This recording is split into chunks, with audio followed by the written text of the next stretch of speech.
everyone, Alexa Dunn here, and today we are talking about questions that you may want to ask an agent when you have the call.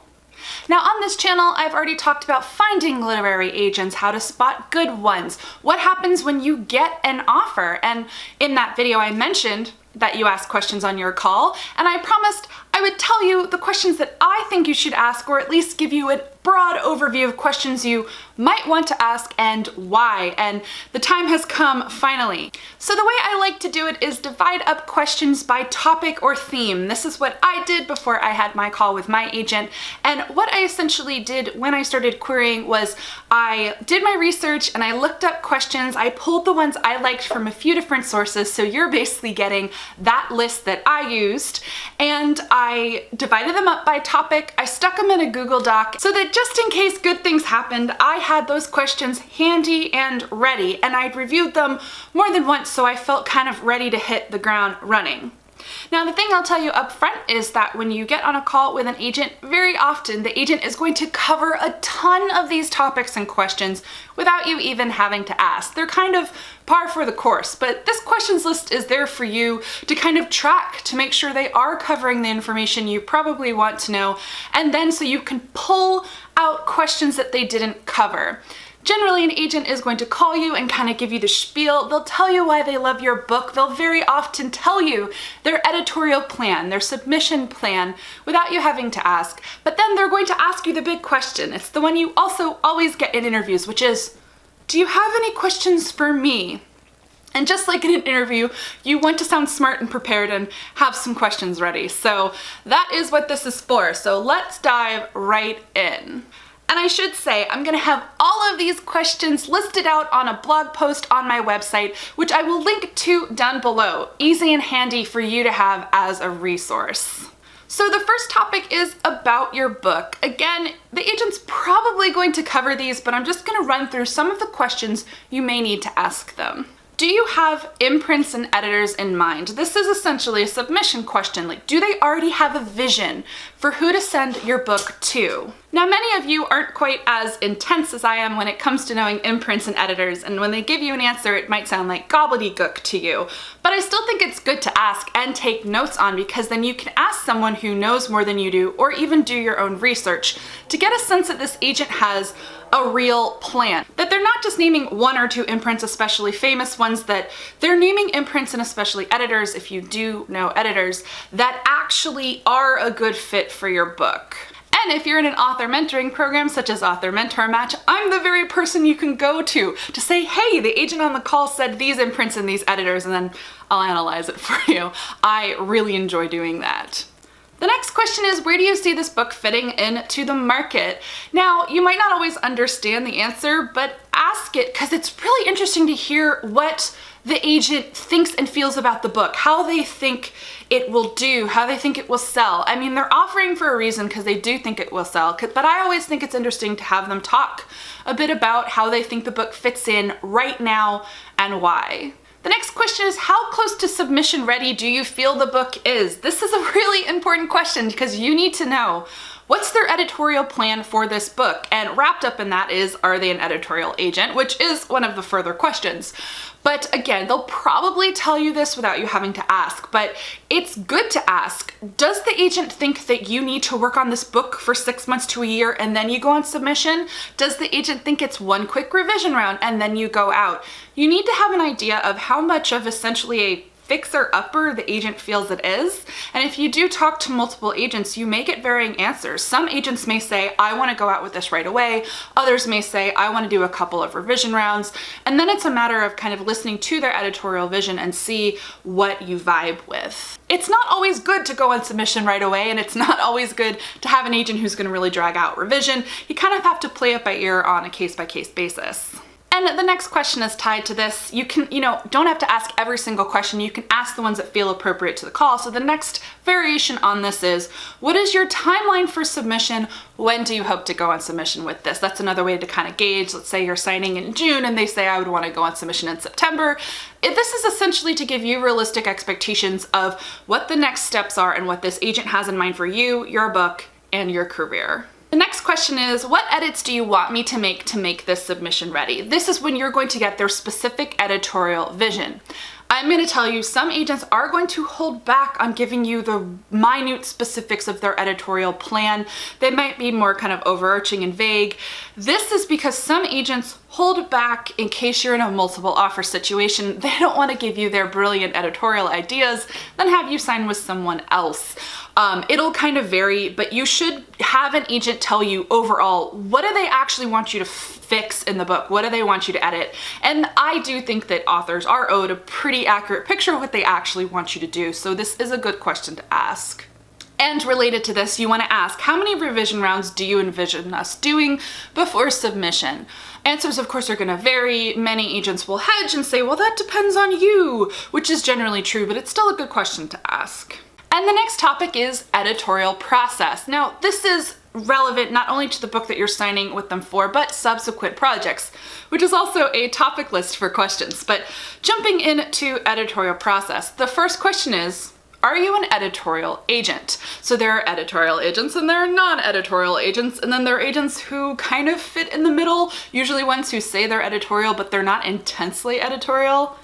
So ask them and then see what they say. There are agents who nowadays are in the minority who are not editorial. They essentially expect you, the author, to do all of the work on your own and send them very polished manuscripts. So you need to have your own critique partners and you need to do all of your self-editing and polishing. You're not sending your agent a first draft. They want submission ready work from you. And this might work for you if you have an existing system of critique partners and you just want that rubber stamp from your agent of, this is great, I'm going out with it.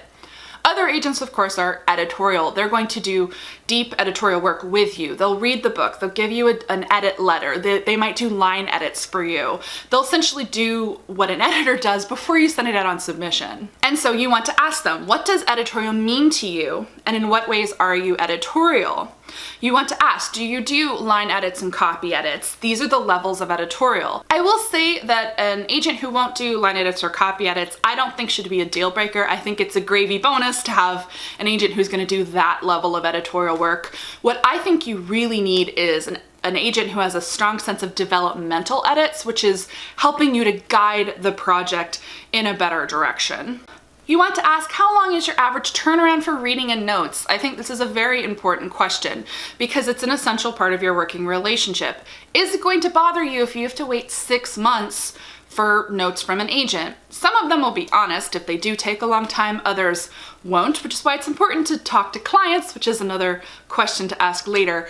But if they say, typically, 2 weeks, 3 weeks, 4 weeks, those are really reasonable timelines. I mean, honestly, anything up to 8 weeks, 12 weeks is kind of pushing it. For me personally, I have an agent who reads incredibly fast. I love her fast turnaround. It just makes it easier for me to gauge my deadlines and know that I'm never going to be in limbo for too long on projects. But this is an important question to ask for that reason. You need to know yourself. If it's going to bug the heck out of you that your agent takes 4 months to read your book, don't sign with an agent who's going to take 4 months to read your book. You want to ask them how they deliver notes. This is another question, kind of getting a sense of it. My agent does bullet pointed kind of questions or points rather than a detailed edit letter like my editor would deliver. I like that. That's actually also very close to my style for giving notes to critique partners. And what I personally like about that delivery style is that it's pointing out things to me, but it's not overly prescriptive. It doesn't feel like a heavy hand or a hammer coming down. It's basically gentle guidance. And then my agent is always available for follow-up questions. I have hopped on the phone with her to talk through editorial issues. She's given me, pinpointed specific advice on how to fix something. My agent is editorial and is available for that, so it's good to kind of ask those questions. Now, here's a slightly sticky one that I threw in here because of things that I've heard. This is one of the red flag questions. Many of the questions on this list are style questions. It's just to get a sense of fit, to compare and contrast different agents if you do have a multiple offer situation. This one is a red flag question for me, and it is, will there ever be a case where you will request that I pay someone to edit my manuscript? This doesn't automatically equal a bad agent or a schmagent unless they're suggesting you pay their agency for an editorial service or someone who's closely connected to them. That is scam territory, where they essentially sign you in order to get you to pay for editorial services.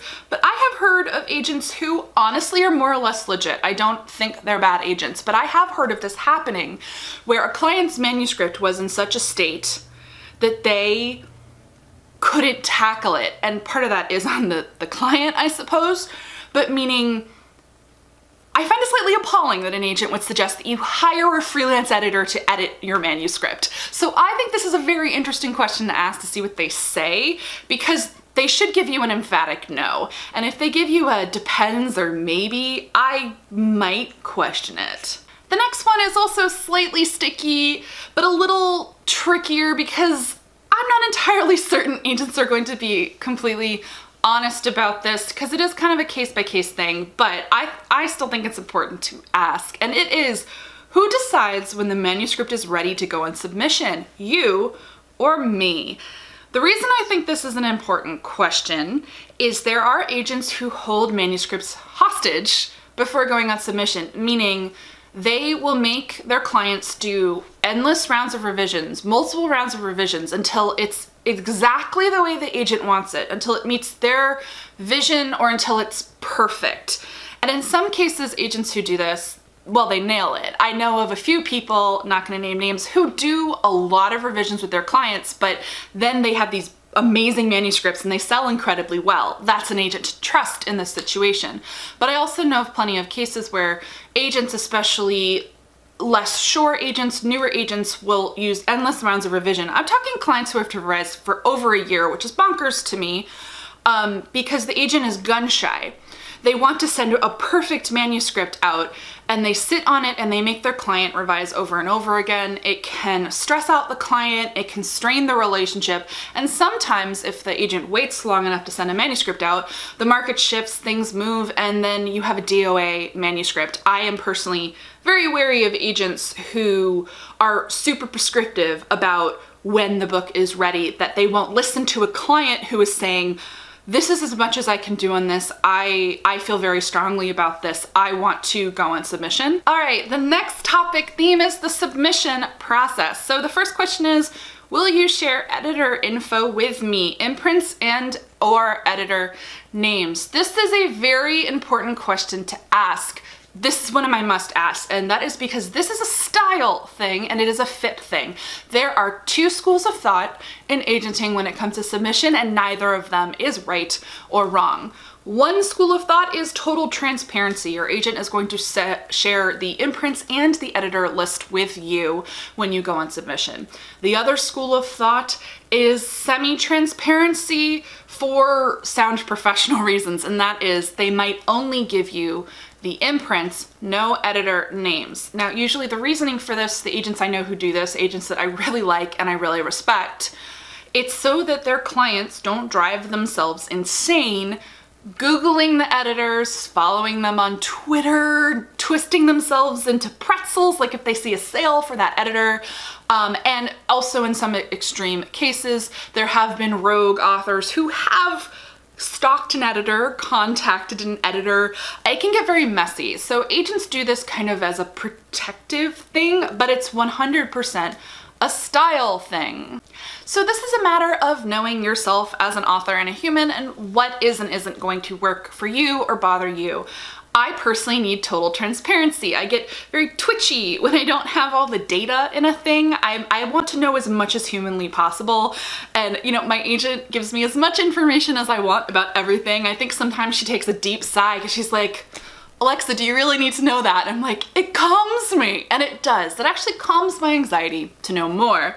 And I would never stalk or contact an editor. I'm professional. So the other model wouldn't work for me. It would drive me bonkers that my agent didn't trust me to have this information. That said, so many of my friends have agents who don't share editor names and they don't care at all. It doesn't impact them, it doesn't bother them. So if it's not gonna bother you, then it doesn't matter. But I do think it's an important question to ask style-wise. The other important style question to ask for submission is ask them how they approach submission in terms of rounds, number of rounds, and number of editors in a round. There are many different ways to do this and none of them are right or wrong, but generally speaking in Kidlit, in YA specifically, shotgunning submissions doesn't usually work as well and it is frowned upon. It is less standard. Shotgunning meaning your agent would send your manuscript out to 30 editors. Far more common is to do multiple small submission rounds, but then the size of the rounds vary widely. Some agents, their first round is going to be 4 to 6 editors, some might do 8 to 12, others might do 12 to 20. It varies and none of them are wrong. But of course, if you do a larger first round, you're probably only going to get a second round out of it. Whereas the agents who are going to do much smaller rounds are banking on potentially needing 3, maybe even 4 rounds, allowing for revision between rounds for submission. So again, there's not actually a right or wrong answer to this. It's just good to know what the agent's plan is. The next question for submission is how often will you communicate with me during submission? And the follow-up to this is how will I receive responses and is it up to me how and when I receive responses? So the average agent is going to say that it's up to you.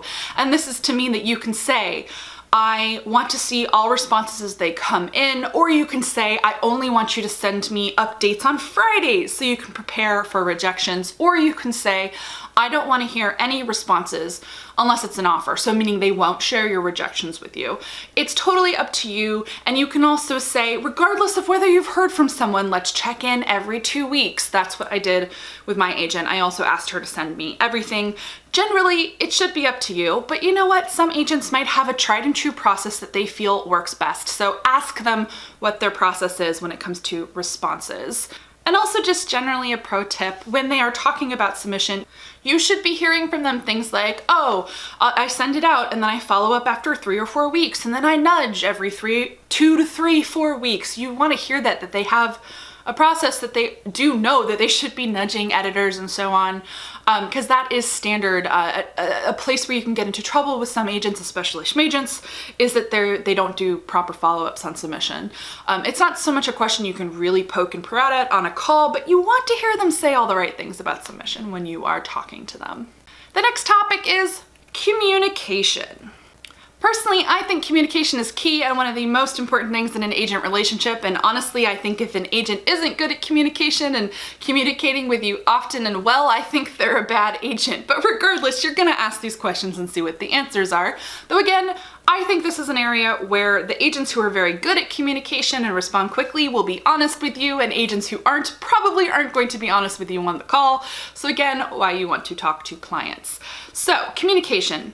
Do you prefer to communicate via email, phone, text, Skype? Really, email and phone are going to be the main modes of communication, and what most of us introverted writers want to hear is email. You want to hear that email is their primary mode of communication, and in most cases that is going to be true. But there are going to be cases where you are going to have to talk on the phone, and it is not on my list, but it's kind of a sub thing. If you are someone who's super anxious, you don't do well on the phone, the video chatting makes you want to cry. Some agents do like doing that. Talk to them about it. You don't have to don't drop an anxiety bomb on them on the phone, but say, could you give me a fair warning before you call me? Or especially, if you want to do something like a video chat so I can prepare myself, because I don't love talking on the phone, but I understand that in some cases, such as if you have an offer, guys, good reason to have your agent call you, that you're gonna have to talk on the phone, including for this call. Next, what are your typical client response times for general questions, urgent requests, reading manuscripts, and so on? You already asked them in the editorial section how long it takes them to turn around a read, but you can ask it again or just ask this question. And what you want to hear, I mean, the magical answer is within 24 hours, within 48 hours, no more than a week. Honestly, on any of these, if an agent takes more than a week to respond to even general questions, that sets off alarm bells for me. But yeah, you do want to ask them. What is the longest I would go without hearing from you? This is an interesting question. I'm just really curious to see what they say. And again, how honest are they gonna be? Some agents who are not as good at agenting are really flaky. They're not good at communication. So if I wish to, would I be able to text message you, Twitter DM, Skype? I threw this on here because I think it's an interesting question. It's not one that I asked, but now as someone who does Twitter DM and text her agent, I love being able to communicate with her in that way. It takes some of the weight off of email. I don't have to send a very serious email. I can just shoot off a text like, hey, I saw something, or hey, I'm feeling emo, whatever it is. And she's open to that, and I really like that. So I think it's an interesting question. Next is the post-deal process. So the first question here ended up being the most important question I asked my agent on the call, and the answer that I got to it is one of the primary reasons I signed with her. And that question is, how do you manage the client-editor relationship? What my agent said to me is, your relationship with your editor is your own. And it was like, the heavens opened up and angels started to sing. It's exactly what I wanted to hear, meaning I wanted to hear that my agent trusted me to behave professionally with my editor, to build a good working relationship with her without my agent breathing down my neck. But I will say, again, it's a style thing. So some agents do have a heavier hand when it comes to the client-editor relationship. And in some cases, you may actually want this. You may want your agent there as almost like protection. But some of them do require, and this is the next question I have, do you have to be copied on all communication with my editor? Do you need to be on our phone calls? Some agents want to be copied on absolutely everything, and I personally feel that can impede getting to know your editor on a more personal level. But again, you might not want to. You might want your agent to see everything so they can back you up, or because you feel uncomfortable with your editor, or especially at the beginning. But if it is going to bother you that your agent is going to be involved in your editor relationship forever and always, I think it's a good thing to know style-wise. This is another good one. What would happen if my editor and I don't see eye to eye? This agent should say that they're gonna go to bat for you, always. My agent was like, I'm always happy to play bad cop, and I was like, I love you. That's literally their job, by the way. Their job is to play bad cop with your publisher, to go to the publisher when things aren't going well. Again, I think most agents might hedge on this answer. They might tell you, of course I'm gonna back you up, and then sometimes they don't. Am I scaring you? I'm so sorry. Really what I think the takeaway should be is use these questions to determine fit, but asking all the right questions and hearing all the right answers on an offer call isn't always going to be magic. Generally, you should always disavow yourself of the notion that an agent is perfect or an agent is a dream, because things can always change, but maybe I'm getting ahead of myself.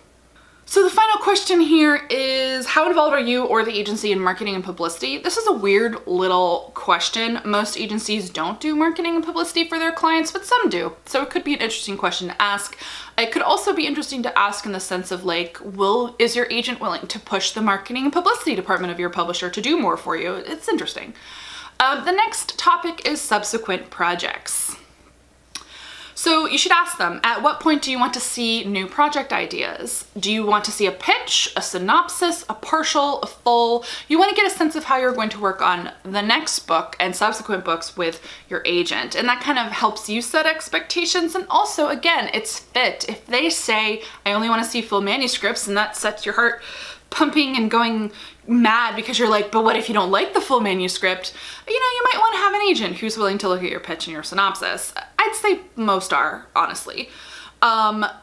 This next one is very important, and it is, will you sub everything I write / want to sub, or will you veto projects? So some agents are more prescriptive than others, and that's my next question on the list, which is how prescriptive are you when it comes to future work? This is again important to determine because it is a fit and a style thing. Some agents will love anything you write, will work on anything you like, either out of loyalty to you as the client, even if they're not head over heels in love with something, they like your writing, they trust your writing, they're going to put your work on submission. Other agents are only going to put work on submission or even allow you to pitch to your editor, say if it's an option, if they love it, if they wholeheartedly want to cheerlead this project and think it is the right book for your career. Some agents are more prescriptive than others, and some veto more projects than others. I do know some agents who will have you submit pitches, proposals for what you want to work on, and they'll veto 3 out of 4 of them, or they'll veto all 3 that you submit and tell you to try again. Some authors love this. They want their agent, the industry professional, to guide them creatively. Others doesn't work for them. Again, I'll say my agent doesn't do this. I'm glad, because that wouldn't really work for me. Though if my agent said to me, I don't think this is a book that should go on submission or that you should invest the time to write fully, I would listen to her. So there's kind of both sides to it, but kind of asking how prescriptive they are about subsequent projects, I think is a really important thing to talk about. This is another one where it's good to talk to current clients. If I wrote something in another genre or category that you don't represent, would you currently represent, would you represent that as well? Now the answers here are going to be mixed, and an agent who says no is not a bad agent. There are cases where they'll just be like, that's so far outside my wheelhouse that I would recommend and support you getting an additional agent for that. Or they'll say, I'll figure it out, especially if they're with a larger agency. They can often use their agency resources to submit a project that's not in their usual area. So that's just a good one to ask. I will say, if you are writing, for example, kid lit and you know you want to write adult later, I wouldn't have it be a deal breaker that an agent doesn't represent adult. You should focus on your career right now instead of what ifs that might be 4 or 5 years down the line. That is my personal feeling about it. If you are working on something else, talk about it and ask them what they think. You know, get a sense if they're vibing with your current slate of projects. I think that's good to talk about. Though also don't be alarmed if the agent doesn't talk about your future work at all. Didn't even come up on my offer call, and it's not because my agent wasn't interested.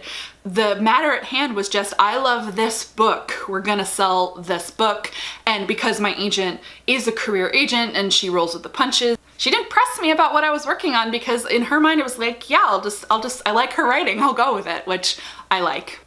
And then this one is, what happens if we can't agree on future projects? That kind of ties into the other one. And you just kind of want to know what they're going to say. You know, do you part ways? Do you work through it? Again, this is a tough one to ask and get like an honest answer, but it's still an interesting one to ask if you're interested.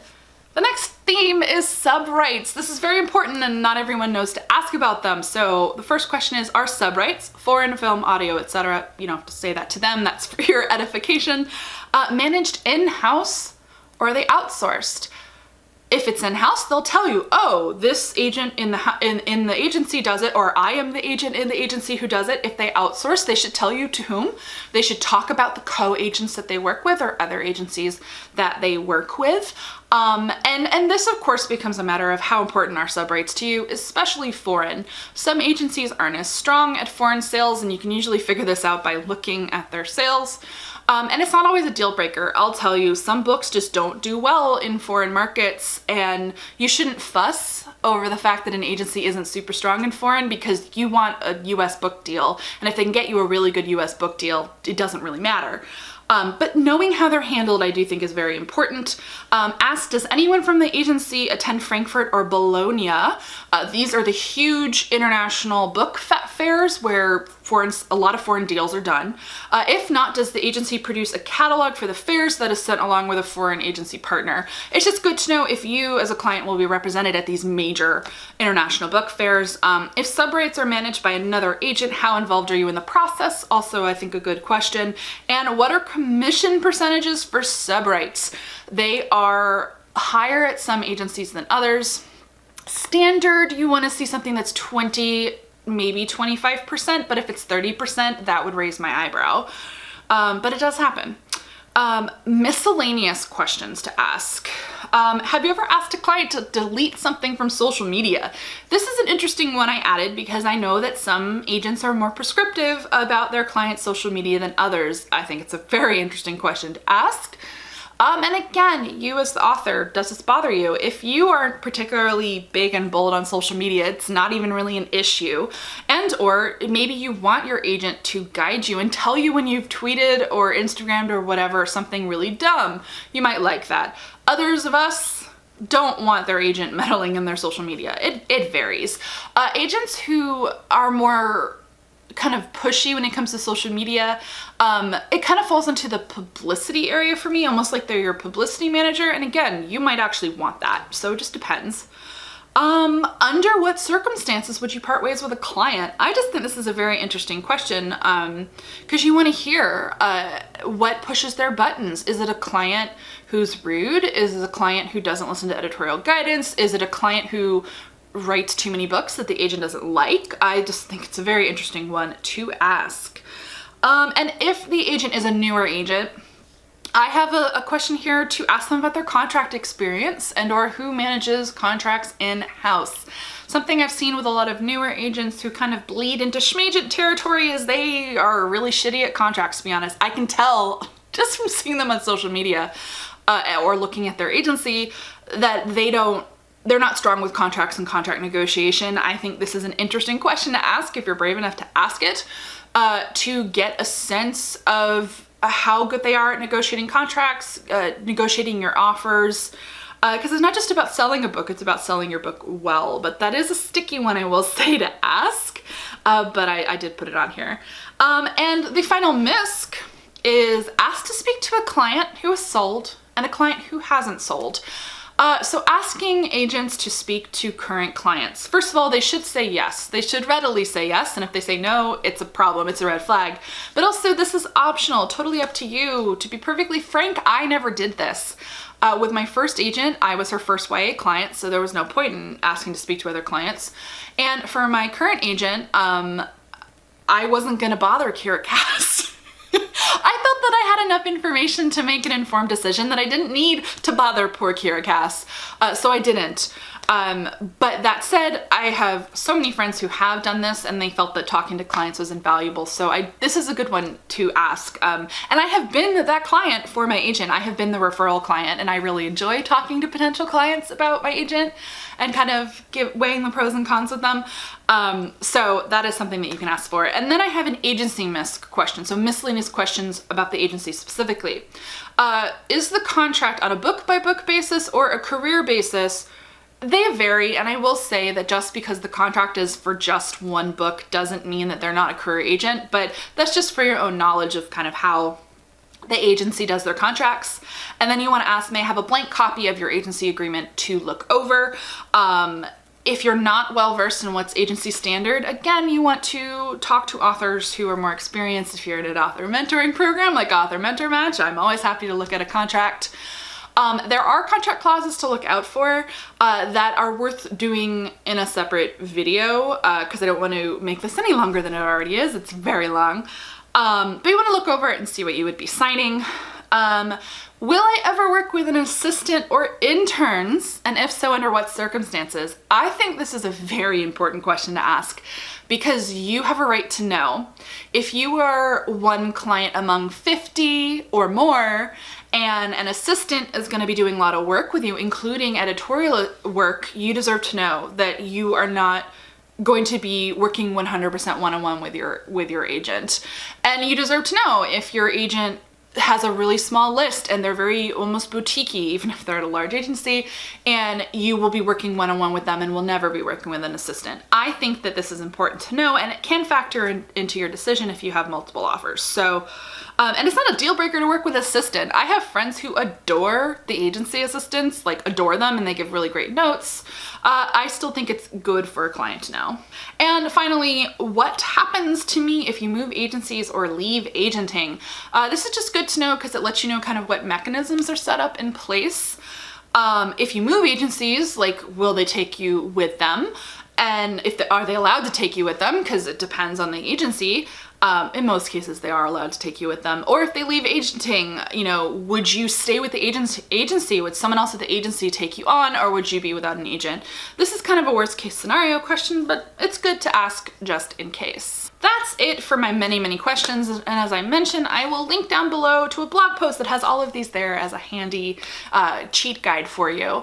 The important thing to know is that you're not actually asking all of these questions on the call. As I mentioned, a good agent will cover a ton of this information unprompted because they're telling you what it's like to work with them. They're trying to sell you. At the point where they want your book, the tables turn, everything reverses, and they are courting you. They want you to choose them. But these questions are there for you to supplement. Like, they're talking and then they ask you, well, do you have any questions? And you go, oh gosh, and you have it in front of you. I like the topics for this reason. I liked dividing them up so I could find questions quickly and easily. And you go, oh, they haven't talked about subrights. And then you can ask that question. So I hope this was helpful. This is by no means every question you can ask an agent. Just these are the ones that I thought were useful and interesting. But drop down below in the comments if you are agented or you've had a call or what have you, and there are other questions you think are good to ask. Drop it down below and ask me any questions you have about these questions and about the call. Give this video a thumbs up if you like it. I will make more content about getting an agent. If you're not already subscribed to the channel, I post new videos 2 to 3 times a week. As ever, thank you so much for watching, guys, and good luck with querying.